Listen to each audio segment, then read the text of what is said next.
Llegó el momento de mi cita anual personal con Kiya Samilla, un mangaka al que solemos seguir mucho la pista por aquí, desde que Manga Live lo recuperó para la biblioteca Samilla, ¿no? Recordemos, ya tenéis primeras impresiones de Silent Mobius, reseña de Dark Angel y también de Nadesico. Y bueno, y hoy toca hablar la siguiente serie que nos ha traído esta editorial, que no es otra que es Teen Detectives.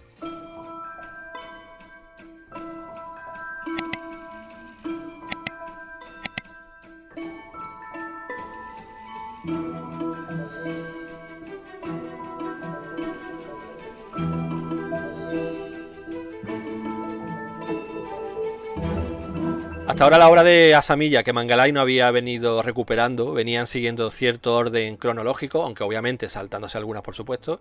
En esta ocasión vamos a dar un pasito atrás con respecto a Nadesico, que fue la última que nos llegó, ya que Teen Detectives es anterior a aquella. Mientras que Nadesico se publicó originalmente en el 97, esta Teen Detectives vio la luz en 1994, eso sí, estuvo publicándose hasta el año 2000, siendo recopilada al final en 13 tomos tankobon. Hay que recordar que esta es la segunda vez que Teen Detectives se publica en España. La primera fue en 1998, cuando Planeta nos la trajo incompleta, en 8 números de su biblioteca manga, que venían a recopilar los primeros 4 números de la edición japonesa. En esta edición de Manga Line lo vamos a tener en solo 3 volúmenes, estos clásicos Top Challenge, ¿no?, que ya conocemos bien, donde encontraremos entre 4 y 5 tomitos japoneses en cada uno. Y para que os hagáis una idea, todo lo publicado por Planeta entra dentro de este primer integralazo que nos ha traído Manga Line.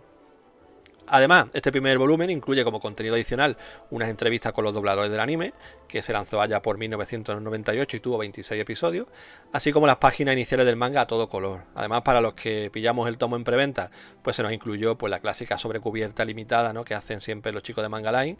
En caso, eso sí, de que no pudieras hacerte con ella, pues nada, el volumen viene con, pues eso, sin sobrecubierta, pero con una portada muy chula, ¿no?, con sus solapitas. La primera parada obligatoria en esta reseña, como ya es habitual, es el tema de la traducción.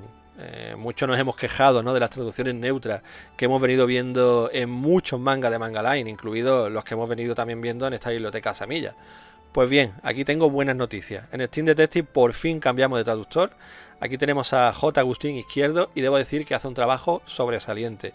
Por fin podemos decir que la traducción está al nivel, bueno, pues de cualquier otra gran editorial española, y por tanto, por primera vez en uno de los mangas de Kiya Samilla, no vamos a ver empañada la lectura de la obra pues con temas de traducción, que es una alegría enorme y que espero que marque el camino para las próximas series de Manga Line. Sí. Así que por aquí, chapo. De hecho, es, por si no lo conocéis en redes, Mimotaku, que es bastante conocido por ahí.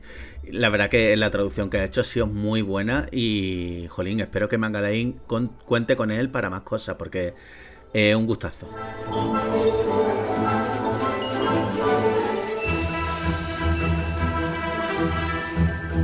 Y ahora ya sí, nos metemos de lleno en la historia de este manga. Quiero empezar comentando que la historia que tenía Samilla en mente al comenzar con esta serie era peculiar. El mangaka ha comentado en varias ocasiones que buscaba crear una historia para su hijo, que fuera accesible y de aventura, y para ello quiso introducir también pues todas sus influencias, sobre todo occidentales, tanto a nivel de dibujo, como ya comentaremos luego, como a nivel de ambientación y sobre todo argumental. Y como sabemos, pues Kiya Samilla le flipa todo el mundillo del cómic y del cine americano, así que pues metió en una costelera a Batman, metió a Sherlock Holmes, los trabajos de Mike Mignola, influencia de Bruce Timm, de Adam Hughes, y pum, ahí teníamos ya pues estas Teen Detectives. En este manga vamos a viajar a Steam City, una ciudad cuya energía se basa en la combustión a vapor, siempre está envuelta en la bruma y en la oscuridad, y allí conoceremos al detective Narutaki, que es un niño que tiene unas habilidades deductivas únicas y que se encarga de resolver pues todo tipo de misterios, ayudando en muchas ocasiones incluso a la propia policía. Junto a él pues tenemos a su atento mayordomo, ¿no?, y a la enfermera Rin Rin, y también al Megamatón Goriki, que es una especie de robot gigante, ¿no?, que fue la última creación del padre de Rin Rin y que le acompaña en muchas aventuras, pues haciendo un poco pues eso de tanque, podríamos decir, ¿no? Las historias en Teen Detectives siguen un esquema, todas entre ellas muy similar, aunque pueden variar un poco de su extensión. Básicamente es la misma propuesta de aquella serie, por ejemplo, de animación de Batman de Bruce Timm, ¿no? En cada episodio un villano aparecerá en la ciudad, listo para llevar a cabo algún tipo de plan maléfico, y Narutaki, en solitario o junto a alguno de sus compañeros, pues intentará frenarle los pies. Para ello tendrá que combinar sus dotes detectivescas con las del combate, ya que aquí pues no va a faltar también la acción, eso por supuesto. Las aventuras van a tomar ese tono pulp y episódico, ¿no? Los va a mezclar con unos personajes que tienen unas características son unos caracteres muy sencillos y muy definidos, ¿no? Muy asequible para niños, como os decía antes. Y lo va a sumergir en un universo rollo steampunk. El resultado, pues es una especie de Batman londinense con un niño como protagonista, eso sí, y con robots de por medio. Lo curioso es que a pesar del planteamiento algo más infantil o juvenil que tiene al inicio, el manga no tarda en empezar a meternos elementos más oscuros y adultos, incluido bastante fanservice, por ejemplo, con Rin Rin, esta enfermera que os decía, como protagonista. Lo que seguramente fue una razón importante para que la publicación de esta obra pasase de una revista shonen a una destinada a un público joven adulto, que fue la Ultra Jump. La combinación de todos estos elementos a mí se me hace bastante atractiva. Es sin duda, yo creo, el manga que más se salía de lo que era el Kiyosamilla clásico hasta aquel momento, por lo menos. Y eso en algunos puntos se agradece bastante. Uno de ellos es sin duda el orden argumental, por ejemplo. Aquí las historias son claras, son directas y van al grano. El esquema que os he comentado también definido, ¿no?, hace que el propio Asamiya esté también más contenido y evita que se nos vaya podríamos decir, por carreteras secundarias, ¿no?, al menos en este primer volumen, con esas clásicas subtramas suyas que son innecesarias o con personajes que no aportan nada a la trama principal, como lo hemos visto desgraciadamente en otras obras anteriores. A mí me viene, por ejemplo, a la cabeza Dark Angel. El feeling este que os decía, los Batman, concretamente al Batman más detectivesco, a mí me parece un puntazo, la verdad. Cada vez que empezamos una nueva historia, que ya os digo, pueden abarcar entre 1 y 3 capitulillos dentro del tomo, pues siempre tendremos esa curiosidad por ver qué villano hará acto de presencia, ¿no? Al principio, obviamente, pues todos son novedad, pero luego veremos como algunos regresan, ¿no?, en historias posteriores, se van creando rencillas personales entre el protagonista y los villanos, y por supuesto vamos a tener la aparición de un gran némesis para Narutaki, ¿no?, que estará ligado a su pasado. En este caso se llama Night Phantom, que por seguir con la comparativa, ¿no?, vendría a ser el Joker particular de Narutaki. El Joker que es Batman. Sí, visualmente es más tipo Batman, efectivamente. Pero que sí es verdad que la galería de villanos es muy variada, además muy divertida, porque es como muy desenfadada, ¿no? Está llena de homenajes a villanos de los cómics americanos, por supuesto, y tenemos ahí gente, yo sé, el Escorpión Escarlata, el Barón Máquina, al Ebrid, al Doctor Guilty, etcétera, etcétera. Tenemos muchos villanos que son, por lo menos para mí, la salsilla de cada uno de los capítulos del manga. Eso sí, ya os digo que al ser aventuras breves, pues, y que además no tienen mucha relación las unas con las otras, y encima tienen un carácter más bien ligero y pulp, como os decía, no es el típico manga que uno se lee del tirón con ansia, ¿no? En mi caso, al menos, yo personalmente lo he disfrutado mucho más leyéndolo en pequeñas dosis de 2 o 3 capitulillos por sentada, ¿no? Y luego lo dejas reposar unos días y te ves otros 2 o 3 capitulillos, que al final eso, como sentarte a ver la serie de Batman de Bruce Timm, por ejemplo.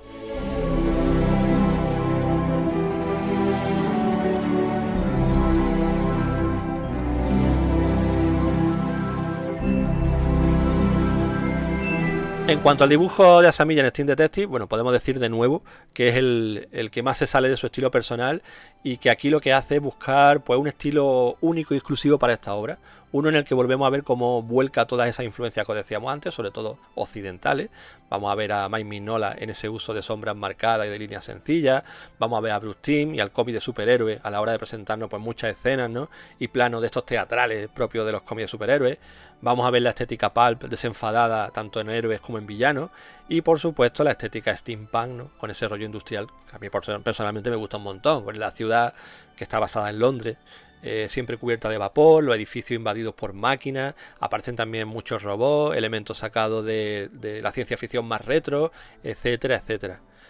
Pero tampoco pierde la estética manga, porque los diseños de personajes, por ejemplo, son muy reconocibles y aunque no son los típicos, sí que tienen esos ojos grandes, los pelos de punta, las expresiones y posturas muy exageradas, ¿no?, y demás. Al final es una amalgama de ideas y de influencias que, por lo menos en mi opinión, da como resultado, pues, uno de los apartados visuales que más me gustan dentro de la obra de Asamiya. Está muy lejos del dibujo estilizado y elegante de Dark Angel, por ejemplo. Aquí los personajes, sin ir más lejos, son como más caricaturizados, ¿no?, más bajitos, más chaparraillos, ¿no? Pero a mí el conjunto general me transmite un saborcillo y una atmósfera únicos y la verdad muy muy chulos.